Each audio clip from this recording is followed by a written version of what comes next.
On May 9, 2001, at the National Press Club in Washington, D.C., an unusual and unprecedented event took place. Over 20 individuals from the highest levels of the U.S. military, intelligence and aerospace industries, NASA international air traffic controllers, scientists, radar operators, pilots, and other experts with rarefied credentials and extremely high security clearances all came together to share their experiences concerning extraterrestrials and UFOs. The focus of this conference, put together by Dr. Stephen Greer and the Disclosure Project, was to promote open hearings in Congress dealing with UFO and extraterrestrial phenomena going back over 50 years. It was an astonishing series of testimonies. Here were a couple dozen seriously credible witnesses coming forth on the national stage to talk about the most bizarre events imaginable. Objects under intelligent control doing impossible maneuvers at thousands of miles per hour. What they did was coalesce and started rotating in a circle, and then they disappeared. Glowing red orbs, disabling nuclear missiles deep underground. And this time it was a more intense tone in the guard's voice. Is very clearly very frightened. He said there was a bright, glowing red object hovering outside the front gate. We lost somewhere between 6 and 8 weapons that morning.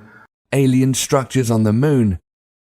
And then he proceeded to put photographs down in front of me, and clearly in these photographs were structures, mushroom-shaped buildings, spherical buildings, and towers. An ET pilot killed on an Air Force runway. There's been UFOs in the pattern all night. They're on radar. But in any case, an alien had come off the craft and had been shot by a military policeman and apparently was wounded and was heading for McGuire. Dozens of incredibly surreal accounts right out of a Spielberg film. But the witnesses are all dead serious, highly intelligent professionals of rank and stature, and in fact were in these positions because of their quality of mind and character. Several had concrete evidence to back up their claims and were all willing to testify under oath before the US Congress. Over 30 international news organizations recorded and broadcast the event. The exceptional nature of this gathering and straightforward at times emotional testimonies begged the mind-bending question, what if they're telling the truth? One of these witnesses, an aeronautics illustrator named Mark McCandlish, had several high-level security clearances and worked for organizations such as Rockwell International, Boeing, and the US Air Force. He'd spent over a decade in research and development on the main focus of the NPC event, technologies connected to UFOs and extraterrestrial vehicles. His detailed technical illustration of a purportedly reverse-engineered alien craft, the Fluxliner, a strange flying disc shown at a secret US Air Force air show in 1988, was a highlight of the conference. These discs were hovering off the floor without any visible means of support. They were referred to as alien reproduction vehicles, also nicknamed the Fluxliner because they used high voltage electricity. This is a diagram that I made based on a sketch that Brad Sorensen did for me in rough form, and subsequently cleaned that drawing up and made it much more accurate. This is his story.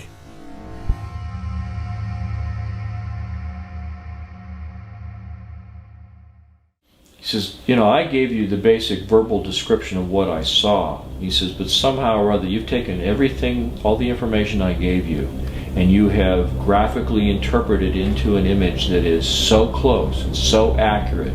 He said, this is really dangerous stuff here.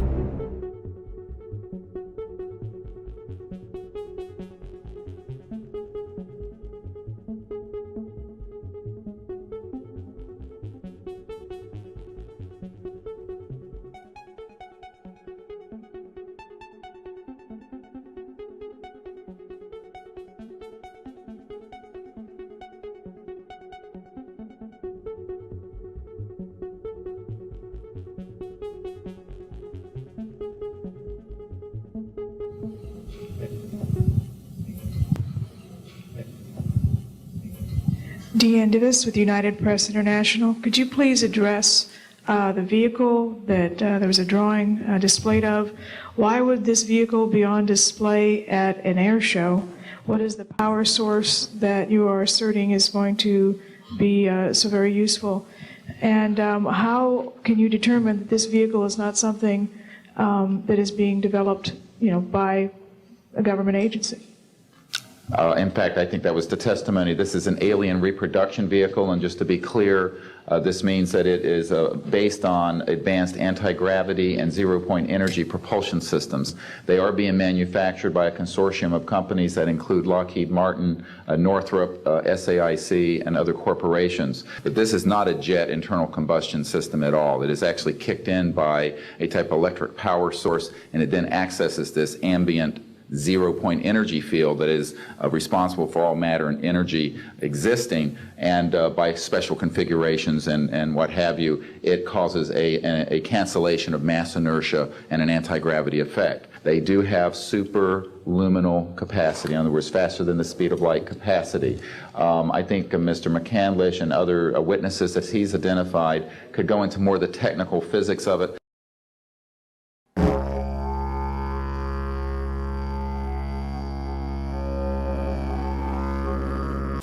My name is Mark McCandlish, and for the better part of the last 30 years, I've been a conceptual artist, illustrator, and designer, working predominantly for the aerospace and defense industries. About 1988, I came into some information that indicated that the United States government was in possession of and operating a kind of anti-gravity technology through a system, an aircraft that was referred to as the Fluxliner or as the alien reproduction vehicle. The story dates back to the late 70s when I was going to college at Art Center College of Design, studying transportation and automotive design. Had a friend there by the name of who had a number of classes with. I switched over to an illustration major before I left. I spent a short time working in the special effects industry in Hollywood, and then left that job to work in the defense industry for General Dynamics. Spent some time working there as a conceptual artist and designer, illustrating weapon systems, and then after a couple of years left that facility and began freelancing throughout the defense and aerospace industry. So that was where it all started. In the early to mid-1980s, Mark's career as an aeronautical and technical illustrator began taking off as he accumulated a client list including the US Air Force, Rockwell International, Lockheed Martin, Boeing, and respected periodicals such as Popular Science magazine.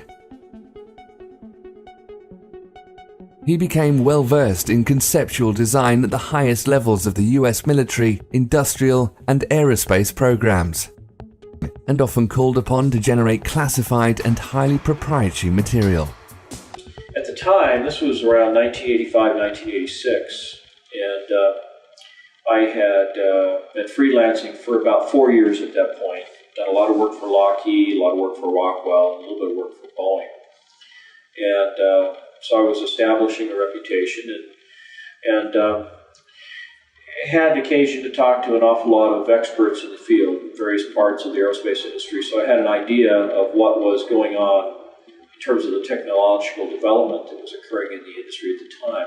Worked on some conceptual artwork showing cutaways of some of the weapon systems and how the components inside those weapon systems interrelated to one another. I was given a lot of information. Many times I was asked to create illustrations for clients based on just verbal descriptions of what they wanted to see, because a lot of it was conceptual artwork that was supposed to put across the idea that, say, a particular aircraft that they were designing was going to be extremely fast, so it had to have all the sort of dynamic characteristics of what a really fast aircraft would have, and I had an idea of what these things looked like, so I was subscribing to some of the trade publications that were available at that time, like Aviation Week and Space Technology, and a lot of people at the magazines, test pilots, editors, and things. By the mid-1980s, he was a very successful professional artist living in Rialto, California, He had a full slate of high-profile projects and had become a very sought-after and respected talent in a very crowded field of designers and artists. Despite living in the era of Reagan and disco, things were going very well for Mark. Then, in the autumn of 1988, things took a turn for the weird.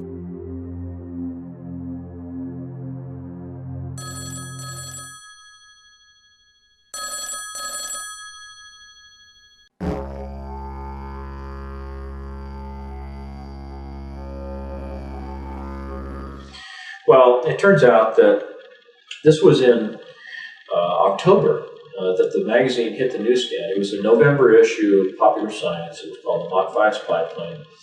And a friend of mine from college, Brad, had seen this cover illustration and had opened up to read the story, and he recognized my name, and he called the art director.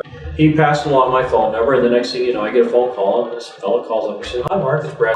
And remember me?" And I said, "Yeah, we were in the transportation design curriculum at Art Center in Pasadena when we studied car design."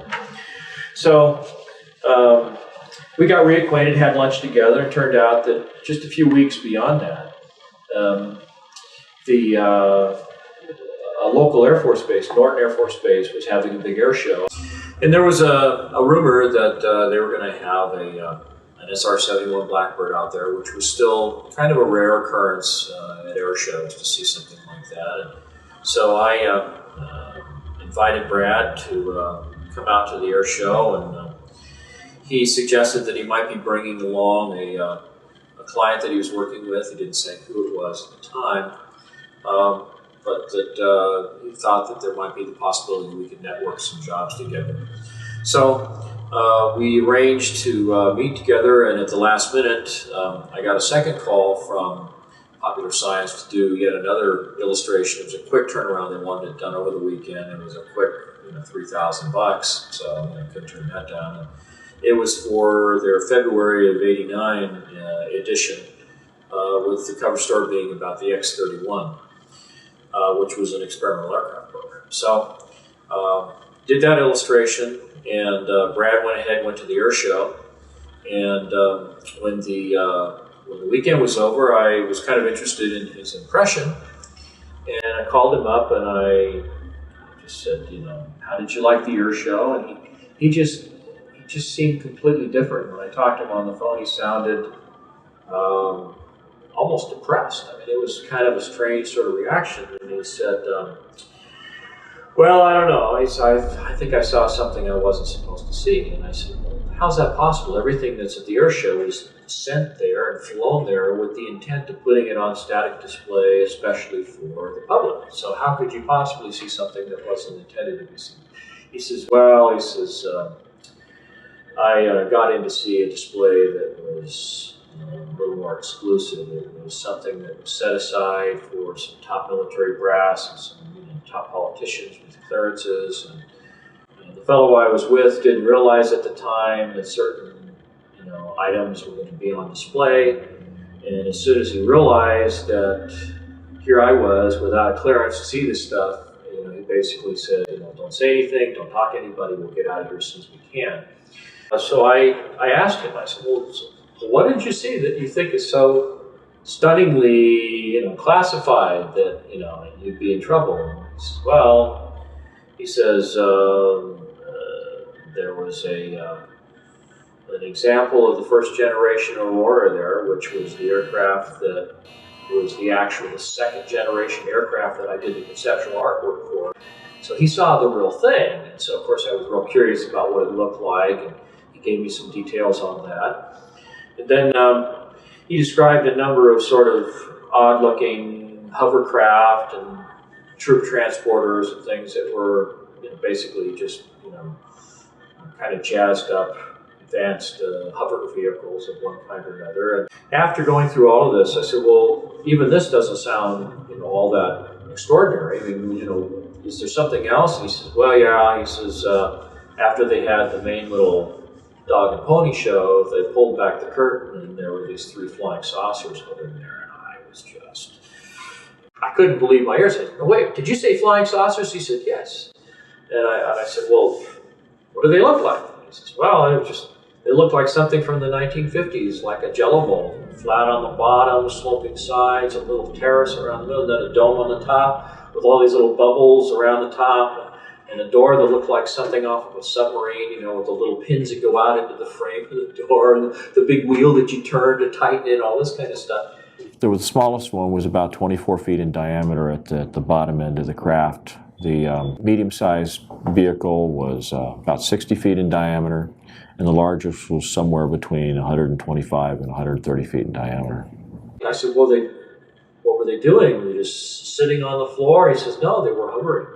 There wasn't no landing gear, nothing holding them up, cables, it's just they were hovering. There was a 3-star general that was part of the presentation. When they pulled back the curtains and these three flying saucers were revealed to the audience that had been brought there to this hangar, this general got up and he was describing these vehicles. He described them as alien reproduction vehicles, ARV for short.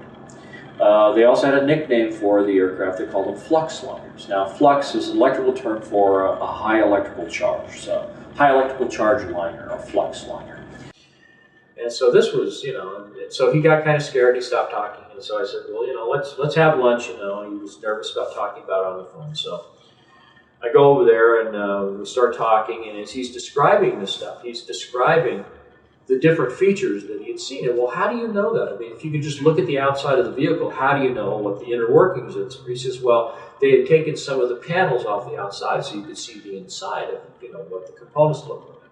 And he said it was remarkably simple. There wasn't that much to it. And I said, and you were able to figure out how it worked from that? He said, well, no, they had an easel next to it with a drawing, a cutaway drawing, that showed some of the internal components, how they were arranged oriented to one another.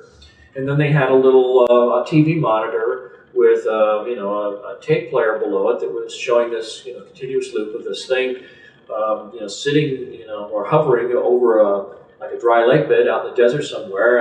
And as you would watch the tape, this thing would make went from a hovering position, made these three little sort of hops going to the side, and then as the camera followed it, just went straight up and disappeared outside. He was down to nothing in just a matter of a second and a half or so. One of the things that this general had said during the presentation, one of the things that really stood out in Brad's mind was that he said that these vehicles were capable of light speed or better.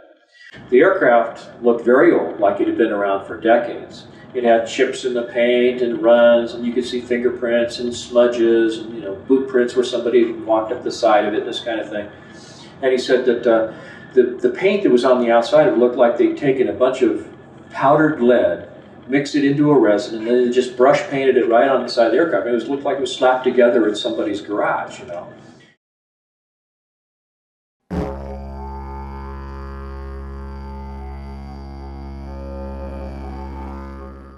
So, according to his account, on November 12, 1988, Mark's friend inadvertently gained access to a highly classified airshow where the featured hardware of the event was real flying saucers.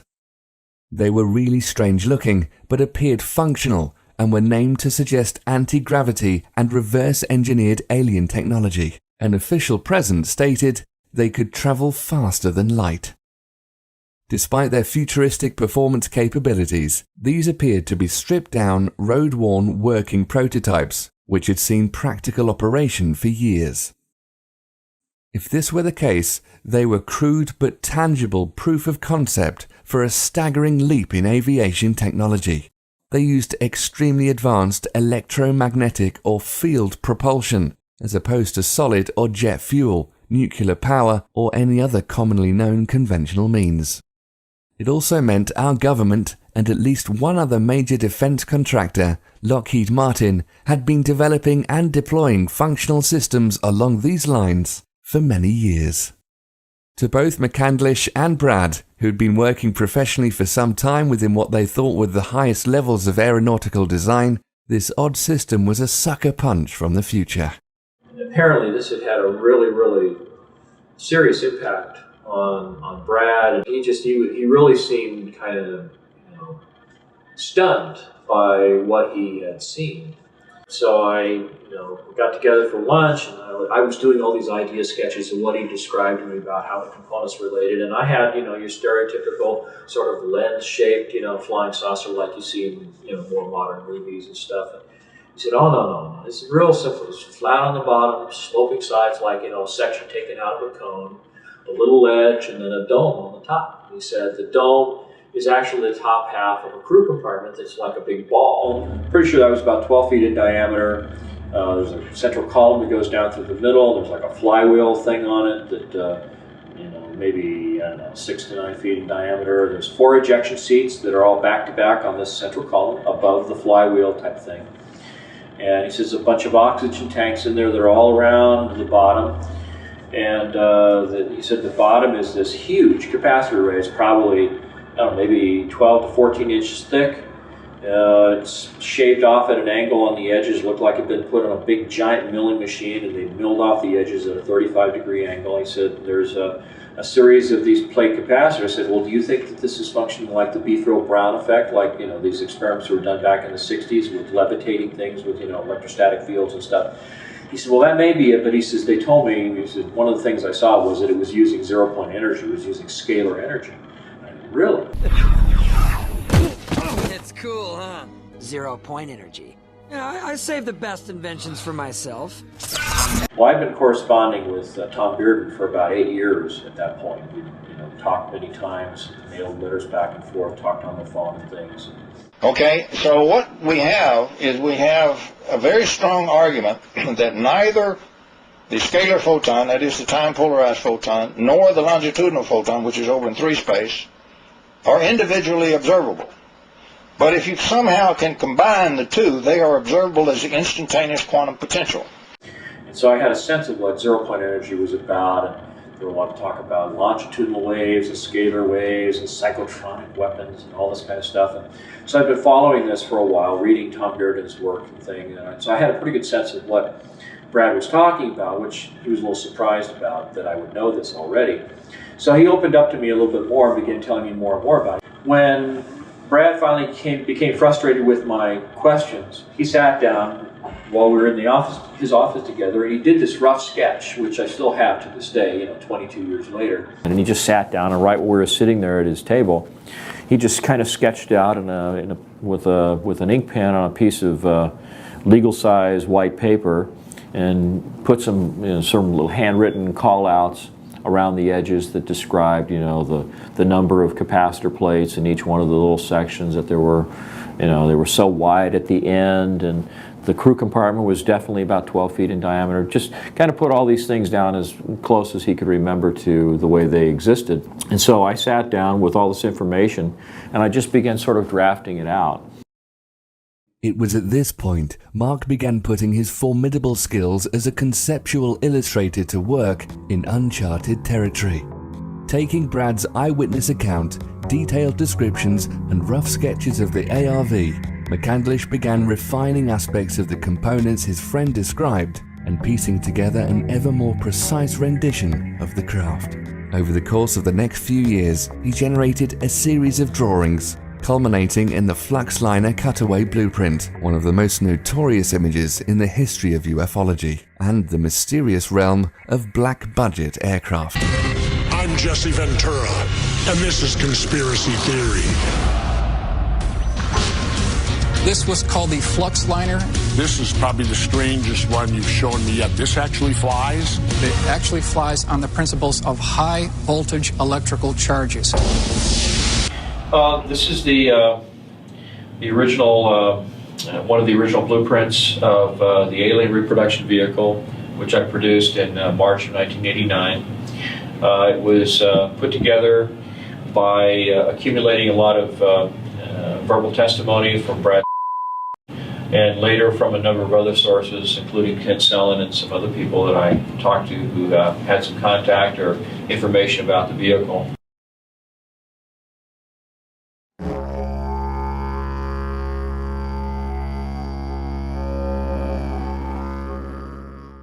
For Mark, his friend Brad's initial account was a fascinating story with a degree of veracity and plausibility, worth exploring and doing some research. but was after all just one man's tale of a fairly unbelievable event, concept, and machine. However, this subsequent research led Mark to some other very compelling eyewitnesses, official documentation, including numerous scientific patents, and other sources, such as respected quantum physicists, which finally convinced him of the likelihood that the ARV might be a very real thing.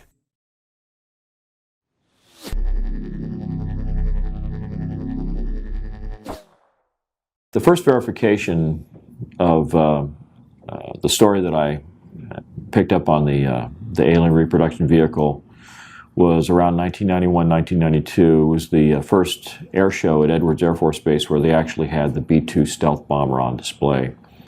And in the course of that air show, I had occasion to join up with some clients from Rockwell International, and they introduced me to this fellow who claimed at the time that he was working with the Air Intelligence Agency. His name was Kent Sellen. He claimed that he had inadvertently seen this same craft at Edwards Air Force Base North Base facility in 1973. And I said, when, how, where, what were the circumstances? He says, well, I was a crew chief. He said, I worked on Bill Scott's plane when he was a test pilot. And he says, one night my ship supervisor said to me, go out to North Base. They've got a power unit out there, a ground power unit for an aircraft that's leaking or failed or something, so we need to take a tow vehicle out there, go out, pick it up, bring it back. Well, instead, what happened is he comes up off the dry lake bed, rolls right up on the tarmac, and is going down these rows of hangars. They're all Quonset-style hangars back then.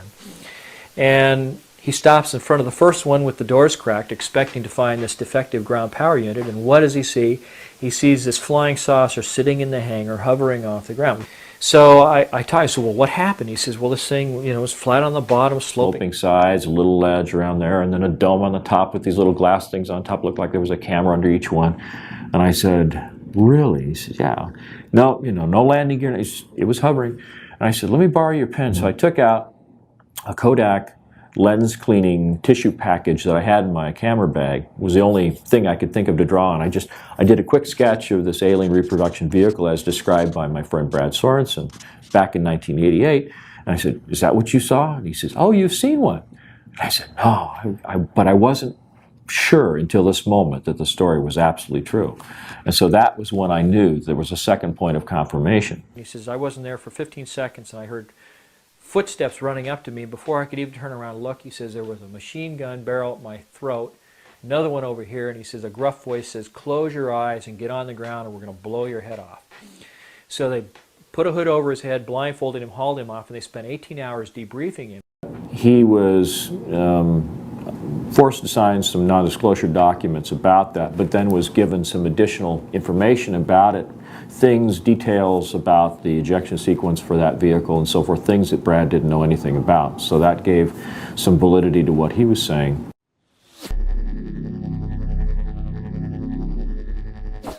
In addition to Kent Sellen, there is at least one other witness on record testifying to the existence of what he describes as a UFO at Norton Air Force Base, which may well have been the ARV. I can discuss Norton Air Force Base, and that as a result of all the military airlift command bases under me for their facilities, that there was one facility at Norton Air Force Base that was close hold. Not even the wing commander there could know what was going on. And during that time period, throughout my career, it was always rumored by the pilots that that was a cover for, in fact, a location of one UFO craft. And the reason for that location was folks that could come out, land at Norton, play golf, be part of a golf tournament, and so forth, and during that process could go by the facility and actually see the UFO.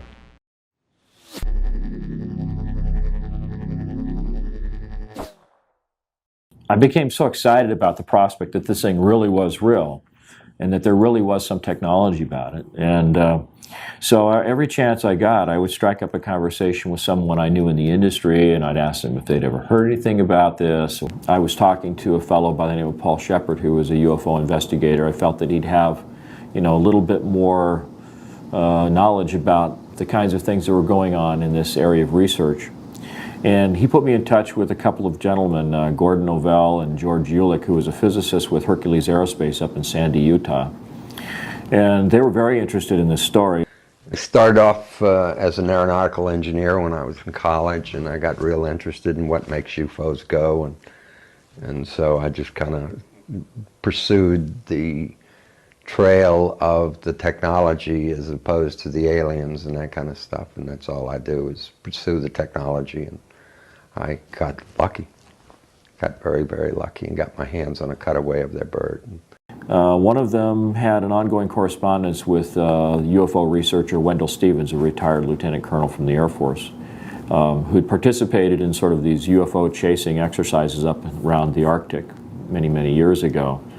So Gordon sent a request off to Wendell Stevens saying, you know that you have this big photo archive of all these different UFOs that have been seen over the years. Do you have any photography that even resembles what we're describing in this drawing that I had done? And it turned out that there was a case. I obtained photographs that were taken in 1967 by a military pilot, Harvey Williams, flying a C-47 for the Air Force at 12,000 feet, approximately 25 miles southwest of Provo, Utah. This particular vehicle matches the so-called ARV in all proportions and respects in terms of the detail of the shape of the craft. It really bore a striking resemblance to the ARV with one possible exception, and that was that the synthetic vision system, little bubbles that accommodated the camera systems on the outside of this thing, were quite a bit larger than the ones that Brad had reported. And so when I thought back to something that Brad had said, and that was that many of the components on the ARV, like the ejection seats and the camera systems, were all off-the-shelf components. He said that the ones that he saw in 1988 looked just like the little bubbles you see hanging from the ceiling in the casinos in Las Vegas. So when I thought back to the camera systems that were available in 1966, of course, they were much larger than they were in 1988, and so the larger acrylic bubbles seemed, to give some veracity to the photography as it was presented in these pictures taken by Harvey Williams. One of the things that came up in the investigation was the fact that a number of the witnesses starting in 1988 described the vehicle that they saw as looking like it had been around for a long time. Chips in the paint, fingerprints, greasy handprints and that kind of stuff. The material around where the Zeus fasteners brought the panels together all chipped and scratched and stuff like it'd been around for a long time. When I talked in 1991 or 92 to Kent Sullen, he clarified that he'd seen this thing in 1973, which was, 15 years or something earlier than that. And then the photographs from Wendell Stevens showed that this thing may have been operational as early as, June or July of 1966. So it certainly supported the idea that this thing had been around for quite a while, maybe even earlier than that.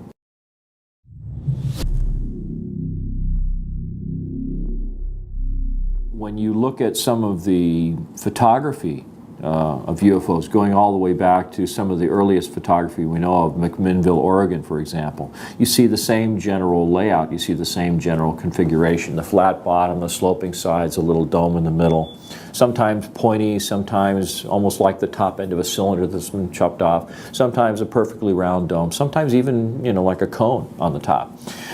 So it suggests that, there's many different variants of the system, but the overall arrangement of the components is basically the same.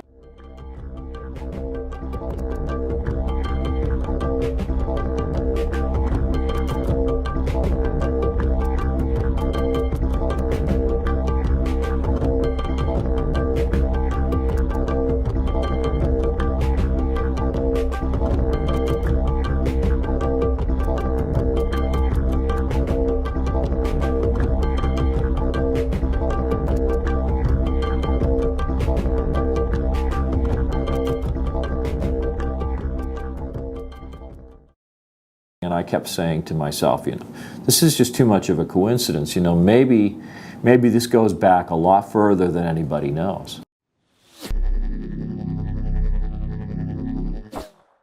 In fact, in a translation of a Sanskrit text written by a Middle Eastern king in the 11th century, there were references to vimanas, or flying machines, with a propulsion system bearing a striking resemblance to that of the ARV. Strong and durable must the body of Vimana be made, like a great flying bird of light material. Inside, one must put the Mercury engine with its iron heating apparatus underneath. By means of the power latent in the Mercury which sets the driving whirlwind in motion, a man sitting inside may travel a great distance in the sky. One of the things that they described when you read up on the literature surrounding these so-called Vimanas was the so-called Mercury vortex or Mercury turbine engine. I see the word Vimana. Can you describe how that relates? Well, this is something that I spent a lot of time reading up about the so-called Mercury turbine generators or Mercury vortex generators described in some of these ancient Sumerian texts. And so I started looking at the possibility that there had to be some kind of circulation going on in the Mercury itself. So that was the kind of thing that I visualized would be going on inside the chamber. The central column has a number of components, a couple of counter-rotating cylinders. It sounds very much like the device that the Nazis were developing in the Wenceslas mine in Poland towards the end of the Second World War. There seems to be some evidence that they were trying to develop some kind of an anti-gravity propulsion system or a zero-point energy device. Apparently, if we're talking about systems using components and processes similar to the ARV, we can't ignore the Nazis. I think it was Timothy Good published a story, maybe above top secret, where he found a researcher who was following developments by the Nazis at the end of the Second World War, and it looked like they'd been developing flying saucers up in Poland in the Wenceslas mine, and they had this thing that looked like Stonehenge, where they had all these high voltage cables coming into it and these chains that would hold something down, and they had this thing called the bell, the Das Glocke. Die Glocke. The bell.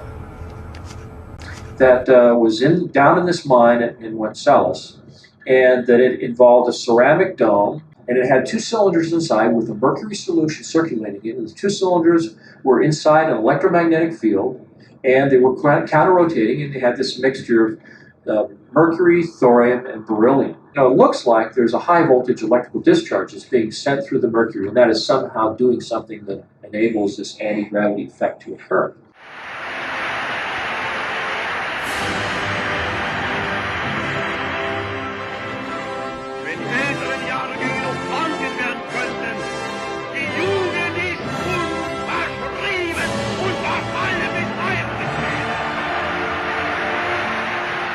Besides rumors about Hitler's top scientists and the mythology of ancient kings, there were other instances where a central core involving mercury and other components similar to the ARV were reported.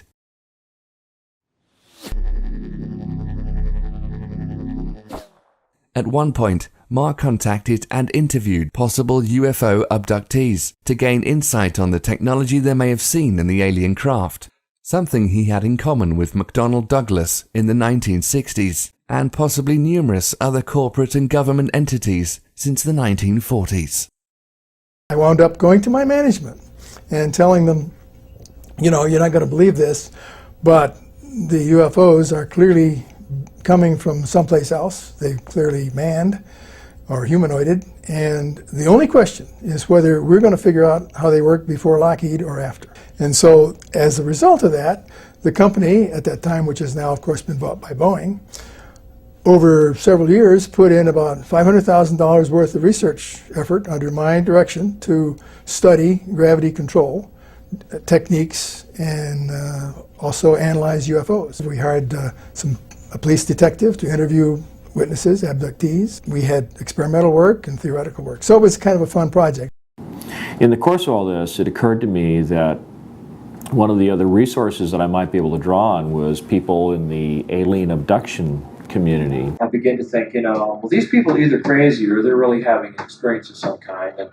And some of them even talked about implants that were being recovered from their bodies. And so I was intrigued, and I thought, well, okay, if any of these stories are true, there might be a chance, however slim, that if they really were abducted by aliens, they might have gotten a tour of the ship. They might have seen some propulsion system components. And so I heard three of these young ladies being interviewed on a radio station out of Las Vegas. This was sort of the precursor to Art Bell and Coast to Coast AM. It was the Billy Goodman Happening. And he was interviewing Cindy Vodovos, Melinda Leslie, and Alicia Davidson.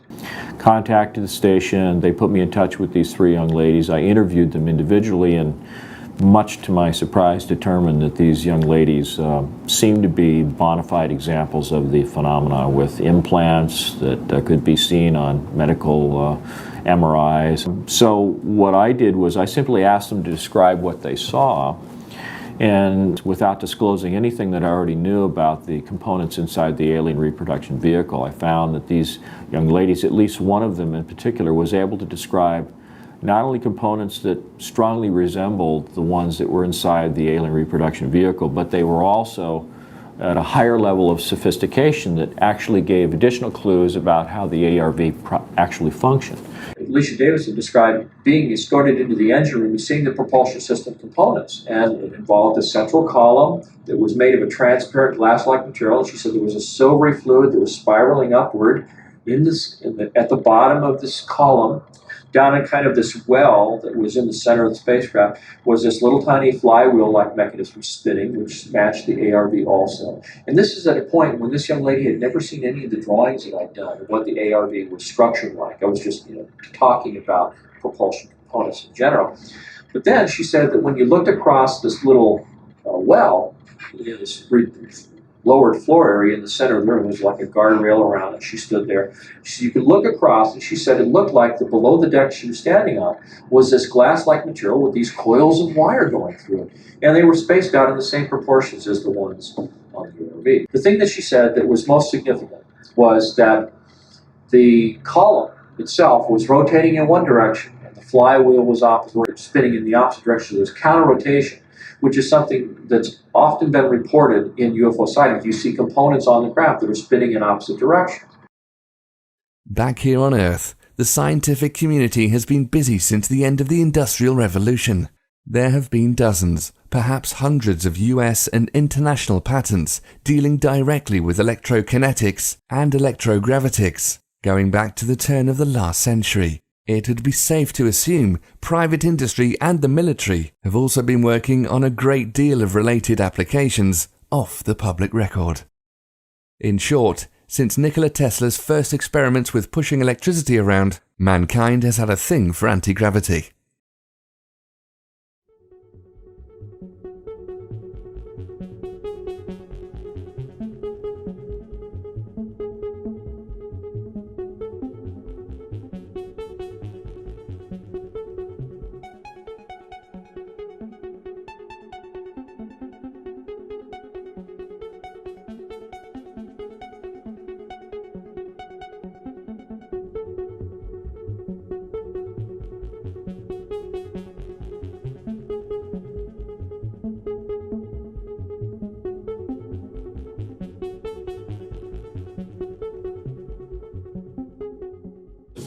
If you look at these two illustrations, this is a patent that was secured in May 30th, 1967 by James Frank King, Jr., who happened to work with Thomas Townsend Brown in the labs of Agnew Bonson. But you can see a striking similarity between the two vehicles.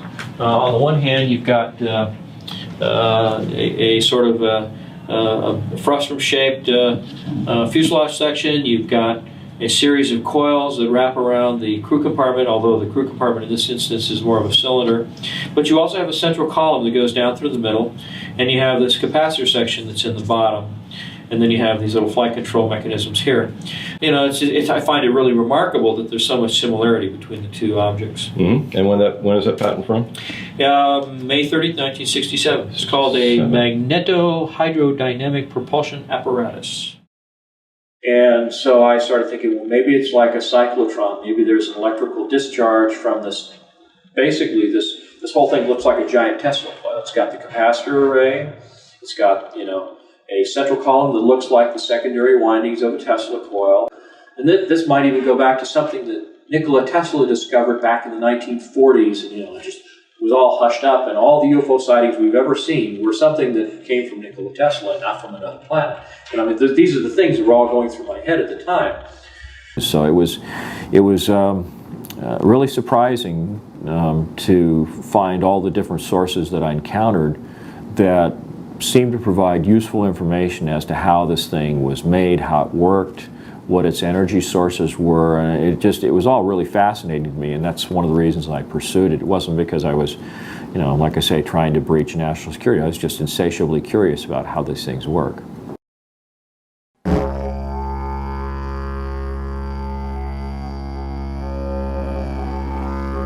And he said it was remarkably simple. There wasn't that much to it. The ARV system, for all of its claims of flashy, out-of-this-world propulsion capabilities, was indeed remarkably simple. It could be described as a large-scale, souped-up Tesla coil, designed to negate gravity and inertia, with off-the-shelf navigation and life support systems bolted on, almost as an afterthought. You could think of it as the Model T of anti-gravity vehicles, an industrial dune buggy, or crude hot rod that can get you to Mars in a few minutes.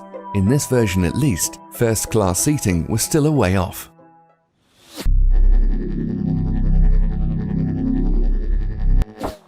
From everything I've been able to gather, it helps to understand what some of the components are. There's a large capacitor array on the bottom of the craft. It's in the smallest version, it's 24 feet in diameter.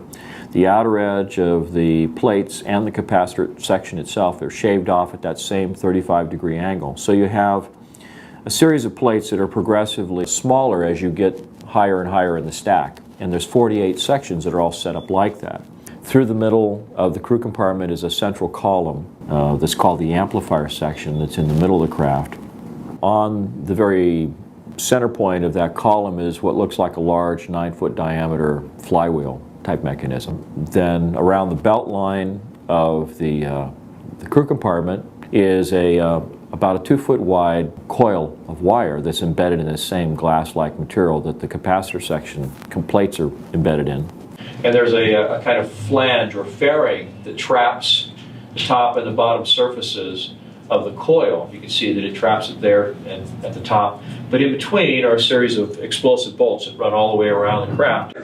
They said above this ledge there is looks like a door out of, your stereotypical cartoon submarine, has a steel frame that's embedded in the side of this protruded sphere that makes up the crew compartment. And he said it had a wheel on it with little spokes that you would turn like an old, Captain Nemo submarine, with the pins that would go out and lock into the door frame. It had a seal on it so it'd be airtight. And then the ejection seats are mounted back to back. There's 4 of them in the smallest version of the craft, and they're mounted on this central column on a set of rails.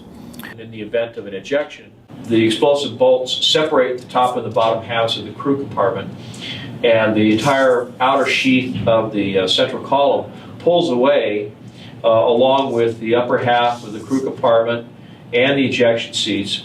This crew compartment sphere can actually function as kind of a rudimentary re-entry vehicle coming down through the atmosphere, and then once you get, say, below 14, 15, 16,000 feet, the thing will pop a chute out the top, and the ejection seats drop off on these rails one by one, and the pilot can drift down in a parachute or with a parachute. Because this flywheel-like mechanism is turning all the time, the individual pilot or crew members have a kind of a pan that's right below the front of the ejection seat that affords them a place to put their feet. Now, the control system on the vehicle, on the ejection seat that the pilot sits in, on the one hand it looks like a high voltage potentiometer or like a rheostat on the one side that has a couple of big heavy duty cables that come out of it and goes into the central column. And that's basically the amount of power that he has in the system. And on the other side, there was sort of an inverted J-shaped piece of metal that came up and over like that had a sphere on it. Now on the bottom of the sphere there is a sort of a bowl that's sort of slightly larger in diameter, but it conforms to the shape of this sphere. Of all the components of the ARV, The navigation system, while perfectly logical and even elegant in its design, has to be the strangest one. It's an entirely unknown paradigm in steering an aircraft or anything else, yet makes perfect technical sense. If one were to make the case for truly alien aspects of the alien reproduction vehicle, this might be the first example they'd use. The sphere itself appears to be a kind of a domed arrangement where you have a number of fiber optic leads that come into the sphere, and for each one of the 48 capacitor arrays there's a series of sensors that are then used to sort of relay information to the individual plates. And so then on the bottom of this you have a bowl that moves around and can be used to convey the commands of the pilot in terms of what he wants to do in terms of shaping the field around the vehicle. And right in the center of that bowl is a kind of laser diode that sends a laser beam up into the underside, the inside of this sphere. And so as the bowl moves, that laser is sort of scanning around on the inside of the different sensors that are responsible for each of the capacitor sections. Then there's a series of relays that will open up and close and let a certain amount of energy in, or prevent it from going in. And when it's dead center, it means that all of them get the exact same amount of information. You just go straight up. If you want to bank to the right, then you bank this to the right. It sends the laser signal over to the opposite side of the dome, and it says that the opposite side of the craft is going to get more energy, so it banks in that direction. It's kind of like in a helicopter, in the swash plate of a helicopter. When you want to bank to the left, you create more deflection in the main rotor on the right side so that it begins to bank to the right, or bank to the left, excuse me. So it's kind of the same principle. Then you have an oxygen supply that's strapped to the lower part of the central column down here in the lower part of the crew compartment. You have a much larger set of oxygen tanks, and these are all protruded vessels, by the way. There's no steel or aluminum in terms of the oxygen supply in the vehicle. There was also a pair of oxygen tanks under the seat, and that was assuming that maybe you had to eject, when you were 25 or 30,000 feet, and you needed some air to get you from up there down to the place where you'd actually be able to breathe ambient air. I said, well, were there windows? And no, there weren't any windows. He said there was a thing called a synthetic vision system. And he said there were 6 or 7 of these little plastic bubbles around the top of this thing, one on the very top in the center, and then maybe 6 around about halfway up from where the ledge was to the very top, and they were spaced at even distances. And he said in each one there was a little CCD camera.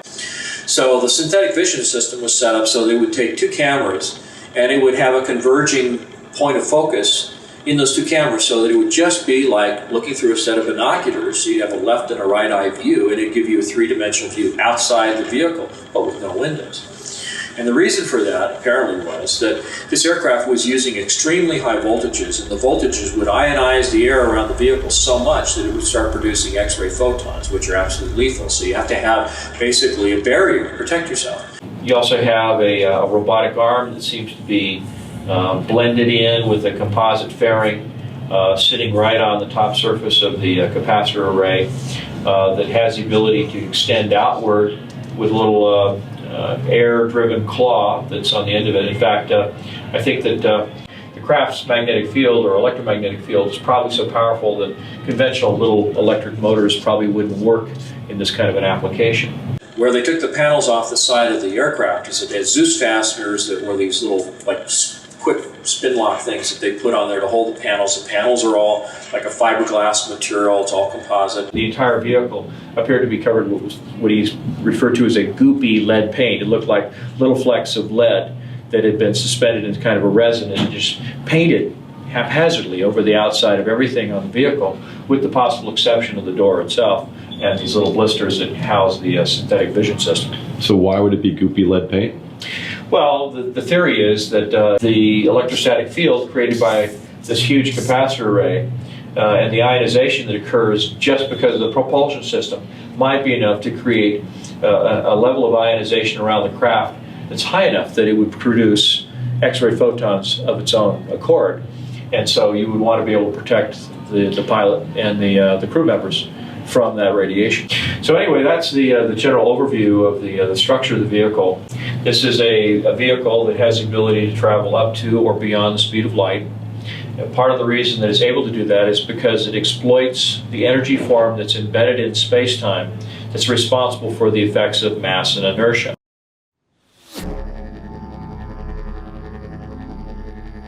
So here we have a configuration of various components, creating a system that's somehow capable of producing and maintaining an insane amount of energy in a concentrated field around the vehicle.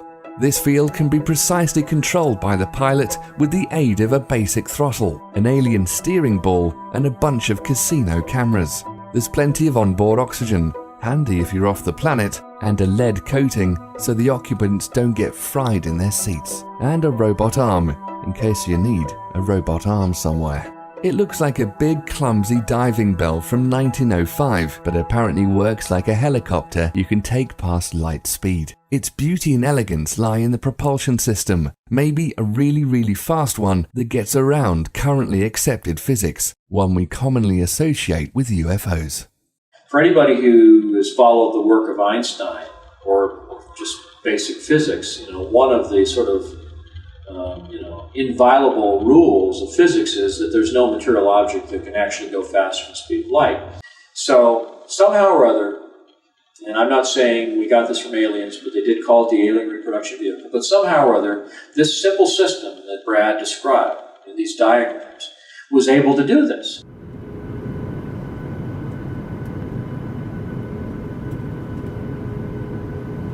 So I began looking at the scientific literature. I was looking at this scalar energy, anything I could find on zero-point energy, scalar energy, quantum zero-point fluctuations of the vacuum, I think is the more technical physics term that they use in the literature. And it turned out that there really were scientific papers that were being published by a number of different scientists, Hal Puthoff, Bernard Haish, Alfonso Rueda, who just happened to work at Lockheed Skunk Works, by the way. So I started noticing the names and where they worked and what they do, what they were talking, what they were publishing. And it occurred to me that, maybe these are people who have some insider. So I started looking at that. I started looking at the things that Hal Puthoff had said. In the middle of last century, physicists made an astounding discovery. And that is what we ordinarily consider empty space isn't empty at all. Even if you go to the far reaches of outer space, it turns out that rather than emptiness, what we call the vacuum is really a seething cauldron of what we call quantum energy, or zero-point energy. Zero-point just simply means that even if you froze the entire universe down to absolute zero, froze out all motion, where everything would be as quiet as you could possibly get it, this energy is still there. It was predicted by the mathematics of quantum theory, but the numbers were so large. For example, there's enough energy in the volume of a coffee cup to evaporate the world's oceans. It was thought, well, this must be some kind of artifact of the theory. But as time went on, various predictions in quantum theory were verified in the laboratory, and it finally turned out we had to take these numbers seriously. So I opened up a correspondence with Hal Puthoff, and he was very gracious in taking time to talk to me on the phone, send me copies of the peer-reviewed papers that he had published in Physics Review, Physics A, Physics B, and I couldn't understand the mathematics with all these Greek symbols, and I mean it was really advanced theoretical stuff. But what I was able to follow were the paragraphs that were before and after the equations that explained what all the math was talking about. And so as I went through these papers and I would talk to Hal, he would explain to me, well, this means that this is a certain process, a polarization process that happens in the vacuum of space-time, and when you do that, you have this kind of phenomenon. When you do that, you have this other phenomenon. And the papers that he wrote started to indicate this zero-point energy that's embedded in the environment. Was responsible for the effects of inertia and gravity and mass, and the reason why, as you accelerate through space-time, the mass of your vehicle increases.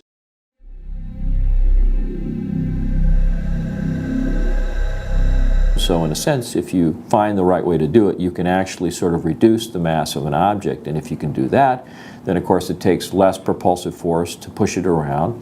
It means that it can go a lot faster because it's not limited by the amount of mass that it increases to as it accelerates. In fact, it may in fact be a situation where the faster you go, the more energy you have available to continue the acceleration process, and at the same time the mass is becoming relatively less and less and less. So it really enables the possibility of being able to go faster than the speed of light without violating general relativity, and that was the most fascinating aspect of the whole thing. You're drawing energy from the environment, and in the process of doing that, you're enabling the craft to not only demass itself, but basically conserve energy by using the flux in the vacuum of space-time as a power source for your propulsion system.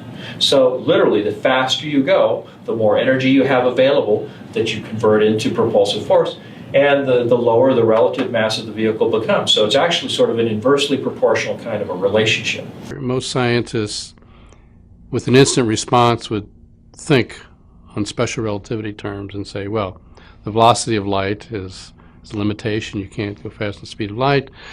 And therefore, to conceive of us exploring stars or other people coming here, it's too far. They just can't get from here to there.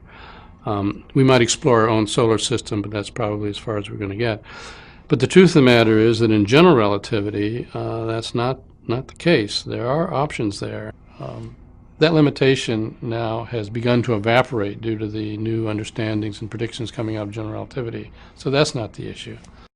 And so I was starting to learn about the technology and how it might be playing a role in the function of this craft.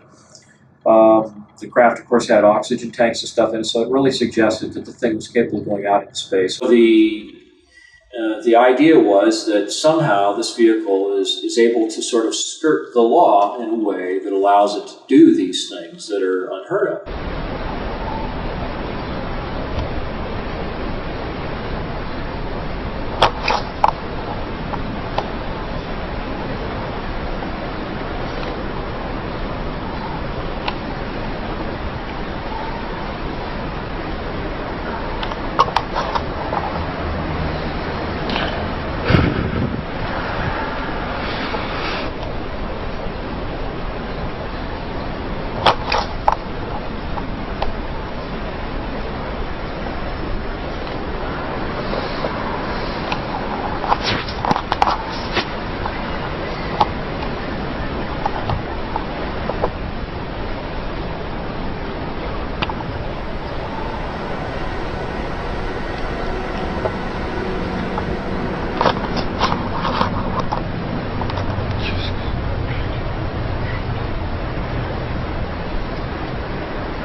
Well, I understood that, there were probably, some kind of a powerful electrostatic field involved with the capacitor array.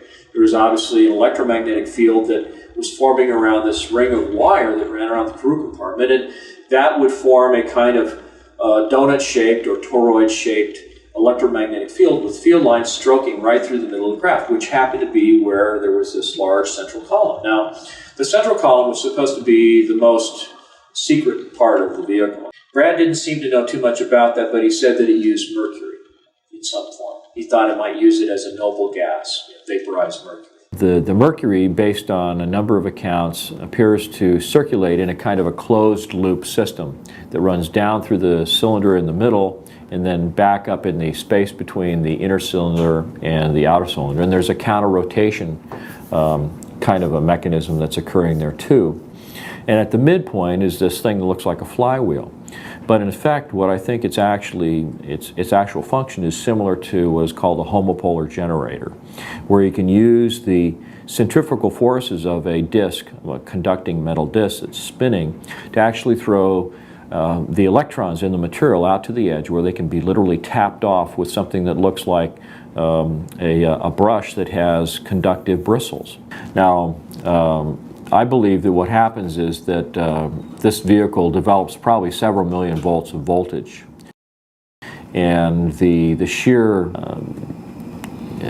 power of the electrostatic field that is created in this capacitor array actually has the ability to polarize the surrounding space-time and polarizes the so-called zero-point energy that is embedded in the space-time. So it creates kind of a positive and a negative aspect to the status of that zero-point energy that's surrounding the vehicle. So just to kind of give a little background, the idea of a space warp works on the principle of expanding and contracting space in such a way that allows you to go somewhere very, very quickly. What this does is it leads to something that was described by Alcubierre in his 1994 paper on warp drive, the creation of a warp drive that would not violate general relativity. And one of the things that he was suggesting was that you would be able to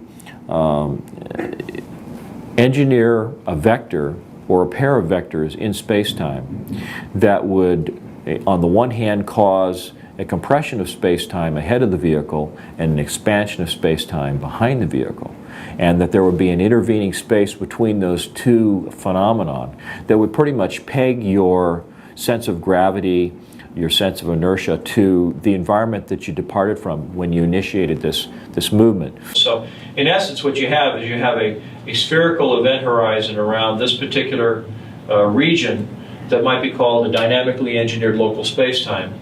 And this particular region is set up in such a way that it creates these influences in the surrounding metric in such a way that it also creates a vector that goes in this direction.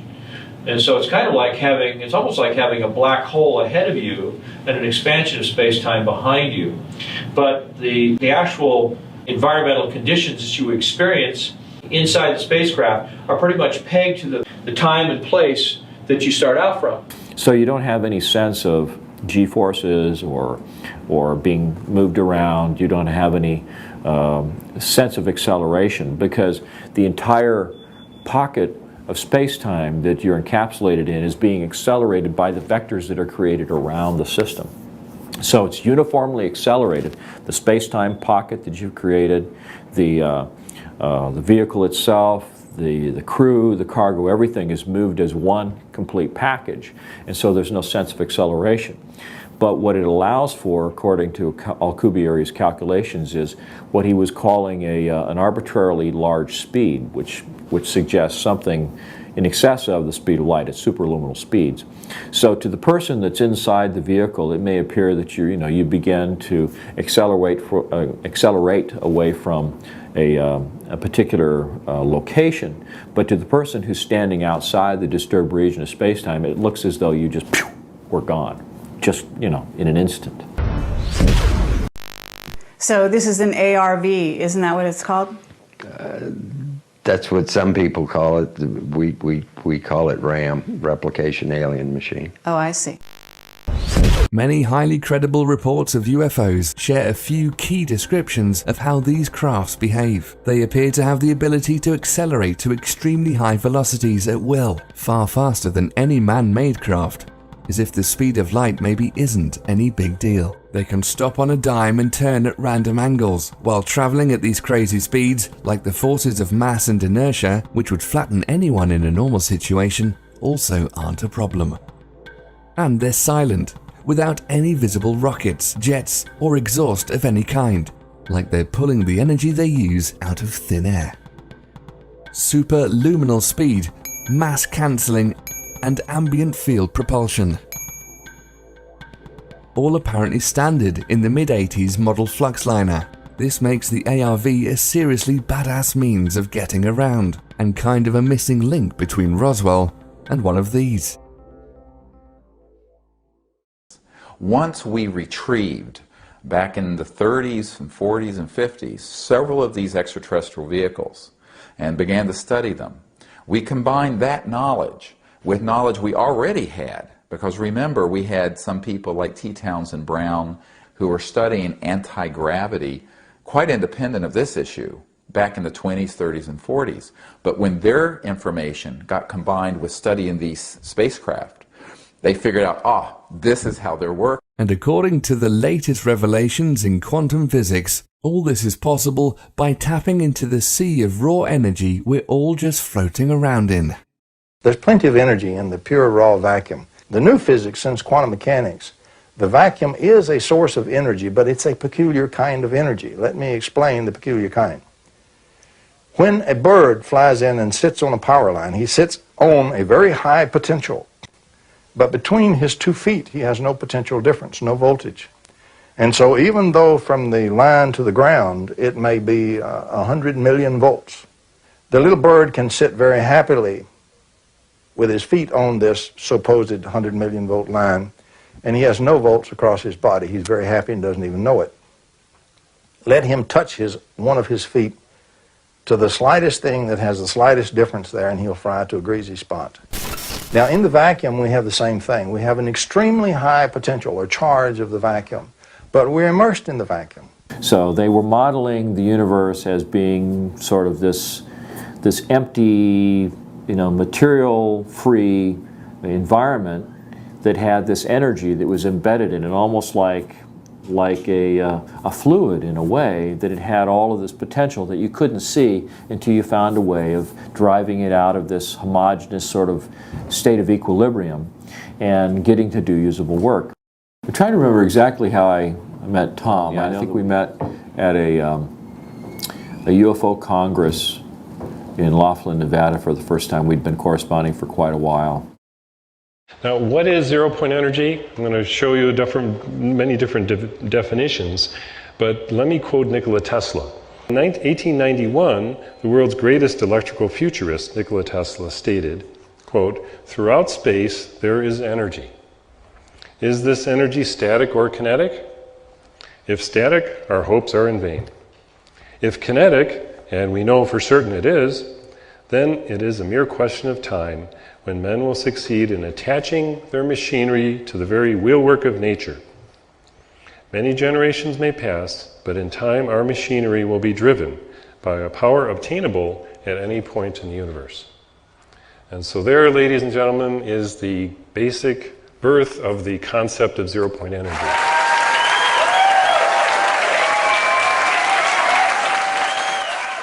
The real issue becomes, is this new technology something that's so advanced and so far out there that it's really beyond the scope of our modern civilization? Is it something that's so hard to achieve that it requires such a tremendous amount of development that it would cause the economy to collapse?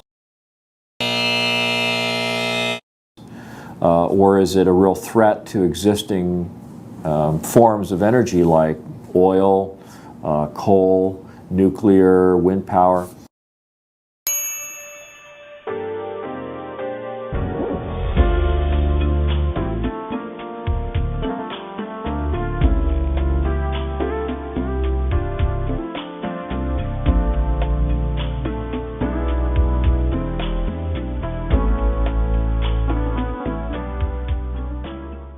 By the mid-50s, they knew that this would be the end of the oil cartels and the international financial petrodollar system. And this is very important. It means that we, Homo sapiens, have the ability to access this so-called zero-point field of energy, which is the ambient field of energy from which all matter and energy is fluxing, and can access that energy and generate all the power we need to run this planet without fossil fuels or pollution. This stuff really works? Certainly does. Oh, well, lots of luck. Oh.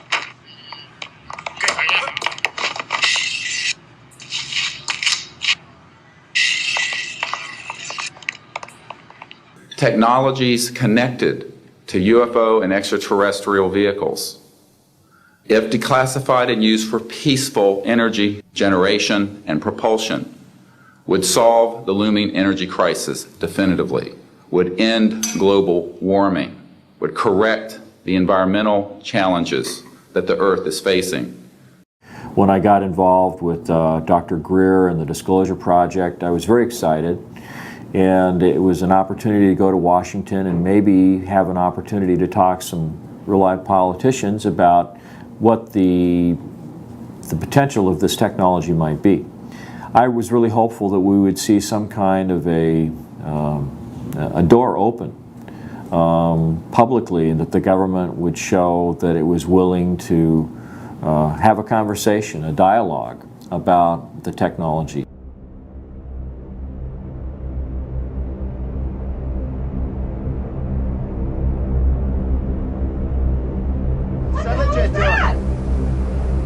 Holy fuck! Oh my God! Oh my God! September the 11th basically knocked May 9th off the radar, permanently. But it didn't lessen the potential importance of the spring conference or the issues involved. It did, however, allow the Bush administration to spend $1 trillion of our money on a war based on lies. So, getting together with Dr. Greer, going to Washington, D.C. was exhilarating, met a lot of interesting people, and it made it clear to me that there's a lot more going on behind the scenes than anybody can imagine. I mean, just the sheer volume of the stories and the accounts, the experiences that these people have had. When taken as a whole, you can see that there's this whole other level of things going on that nobody knows about. And there's a handful of people that may have an awareness, an overview of all that, but how it's affected me, well, that's a good question, because I can think of a lot of things that have happened to me that, if I didn't sit down and seriously analyze all the facts, I might be able to attribute it or blame it on, talking about flying saucers, talking about the alien reproduction vehicle. When I finally did get around to making a copy of this original drawing in the form of blueprint, I sent a copy to Brad. And one of the first things that he said to me on the phone was, and he wasn't kidding when he said this, he said, Mark, he says, this drawing is about as accurate as you can get. He says, every detail, every aspect of it is right on the money. He said, it is so accurate in every way. He says, this has to be probably one of the most dangerous illustrations you've ever done in your life. And he says, and if you're smart, he says, you'll tear up the original, you'll throw it away, and you'll never talk about it again. When it was all done, the CIA, one of the CIA men told the people they were now sworn to secrecy, that this meeting never happened, and this event never happened. You don't necessarily write anything down. You don't write anything down. And you keep it to yourself. It's a need-to-know basis only. Well, I thought, gee, this is something that we have to keep quiet, and that was verified by the Chief of Security. So I got the feeling that somebody was monitoring my activity. And there was one point at which I wasn't home at the time. The phone rings. My girlfriend, Michelle, picks up the phone, and a voice says to Michelle, you better tell your boyfriend to stop doing what he's doing, or he's going to be in really deep trouble.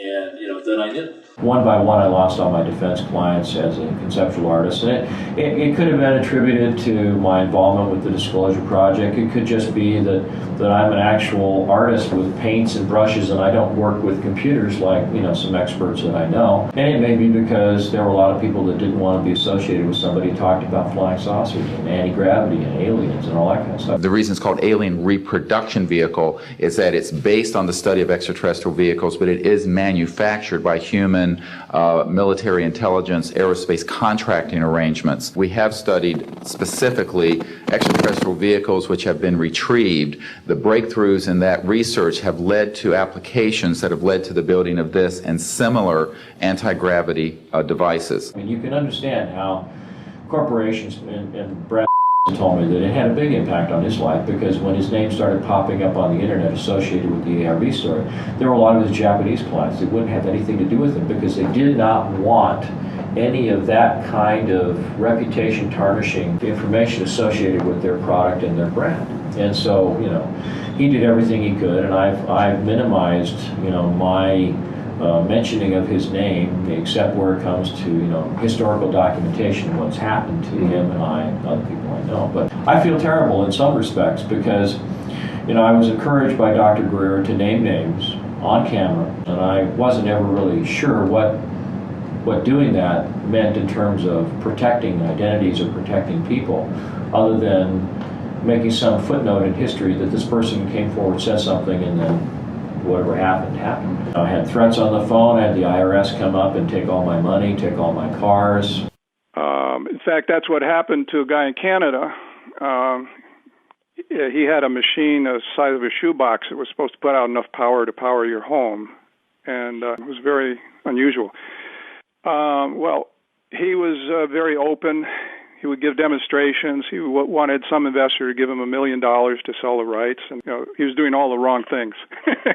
Sure, of course. And then one day they came with a SWAT team, surrounded his house, confiscated all his machines, put him in jail, and said, if you want to get out of jail, you have to sign this paper that says you'll not work in this technology any further. So the pretense of why they arrested him, they claimed that he was harboring weapons of mass destruction, terrorism weapons. They create a very time-stable pattern. It's sort of like, look... Again, 14 times. Oh, by the way, Mel, what's your phone number you're calling from? Maybe yes, we should write that down.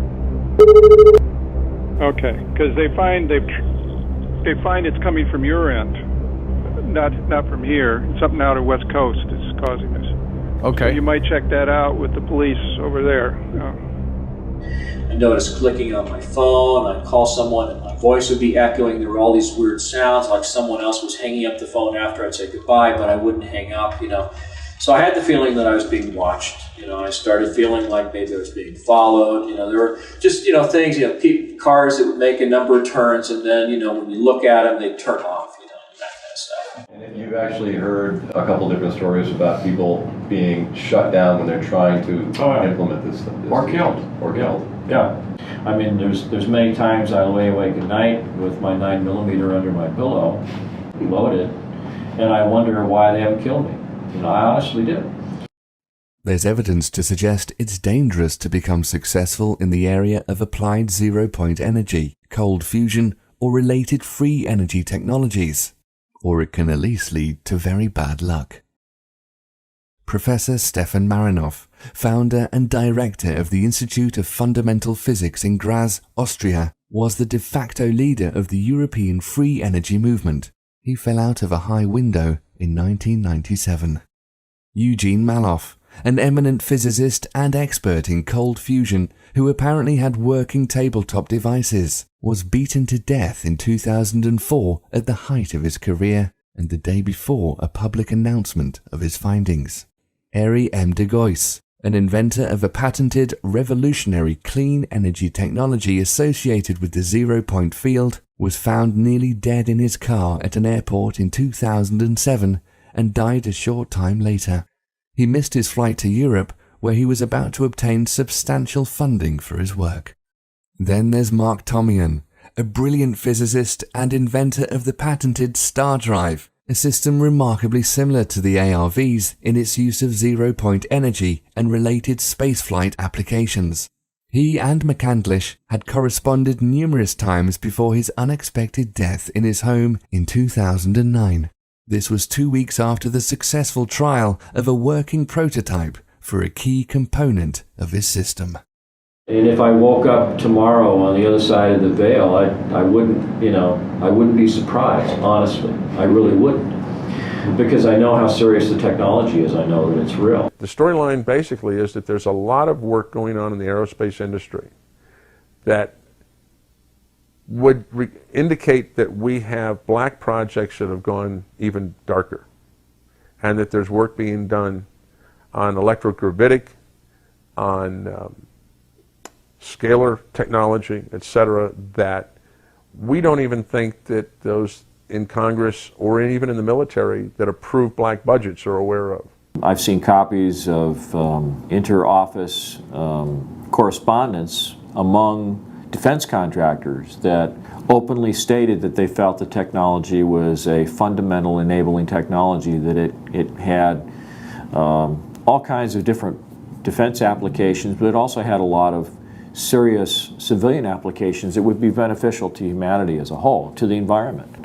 It seems obvious that someone, perhaps a group, maybe some kind of a rogue civilization within our society has captured the technology. They're exploiting it for their own aims, for their own interests, whatever those might be. There's not a sliver of doubt in my mind that it exists, that it's being exploited in some way, whether it's for intelligence collection, whether it's for logistical support, whether it's for retrieval of raw materials from the asteroid belt. I have no idea why or what it's used for. All I know is that it's extremely advanced. It's being used more and more. I can only say that all the people who've sought to figure out what's going on using the Freedom of Information Act have kind of overlooked the fact that if this was a purely corporate endeavor and not a government-sanctioned endeavor, that it may be one way in which the technology can be completely overlooked and skirt the reach of the Freedom of Information Act. Because if it's considered trade secret or corporate property, so to speak, or controlled by corporations, it may be possible that they could keep this secret for a very long time. Even with people actively in the government that know that it exists and maybe have contact with some of these corporate officials that control the technology. So, you're kind of left with a big question mark as to where's all this advanced technology going and what's it being used for. If there was somebody that had this sort of interstellar trade program going on with another civilization, that would be very interesting, but I can't understand why they would want to keep that quiet. It would seem like such a mind-expanding, enlightening thing for people to know about. Maybe we'd stop shooting at each other and start thinking about how can we get along with the people on, stars or star systems, that are around us. So it's hard to say.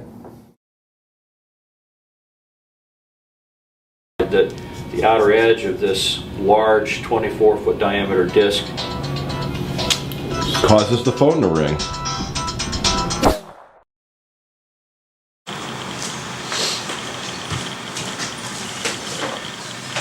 Hello, I'm trying to look cool. Do I look cool?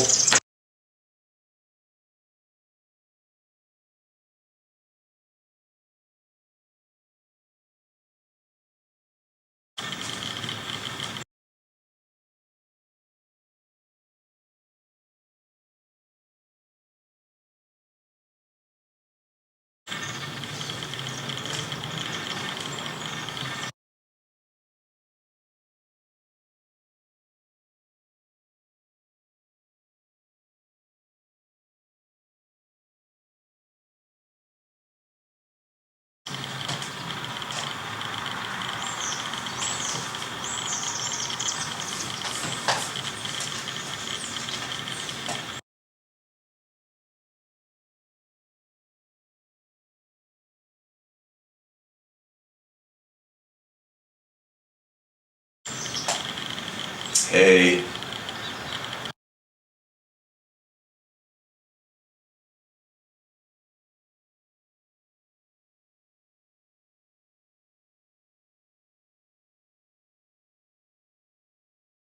Yep, this is me on camera.